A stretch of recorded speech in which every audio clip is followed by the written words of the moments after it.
మీ అక్క తన జాబ్ కంగారులో ఉంటుంది తప్ప నాకు ఎప్పుడు ఇంత ప్రేమగా చెప్పలేదు. ప్రయత్నిస్తా. ఎవరో వచ్చినట్టు మనం తలుపు తీయమ్మా. వెళ్ళు.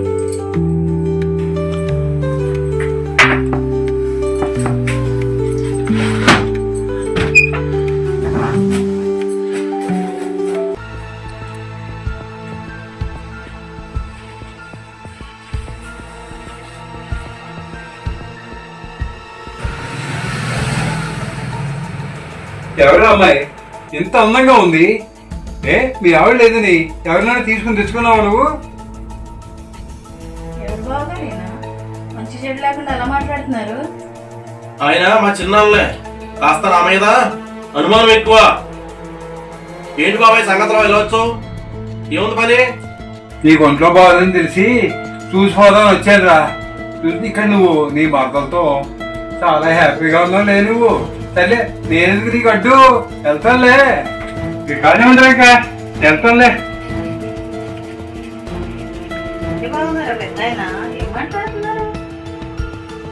భావమర్దల్లో ఒక ఇంట్లో 2-3 రోజులు ఉంటే జనాలు ఎలాగే మాట్లాడతారు.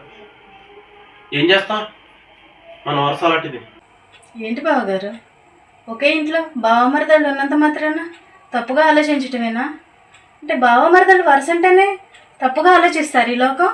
ఏం చేస్తామమ్మా, ఈ రోజుల్లో అన్నా చెల్లెలు రోడ్డు మీద వెళ్తుంటే తప్పుడుగా మాట్లాడుకునే జనం. అలాంటిది మనిద్దరం భావమర్దం.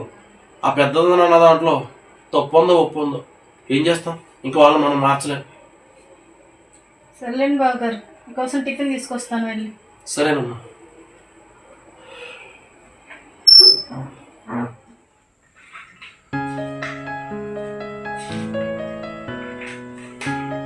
అంతా బానే ఉందయ్యా, 10 రోజుల్లో డబ్బులు పడిపోతాయి.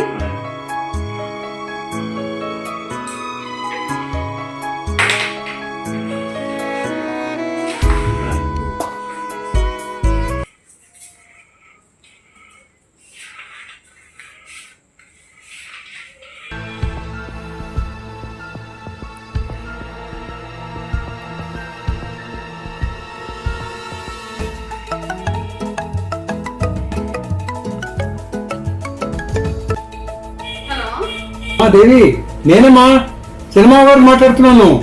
మావి గారు చెప్పండి. ఉద్యోగ పని మీద బయటికి వెళ్ళి 3 రోజులు అవుతుంది కదా అమ్మా. నేను పొద్దుట మీ ఇంటికి వెళ్ళాను. అక్కడ ఒక అందమైన అమ్మాయి ఉందమ్మా. ఆ అమ్మాయిను మీ ఆయన బాగా దగ్గరగా ఉన్నారమ్మా. అవునా? తను నా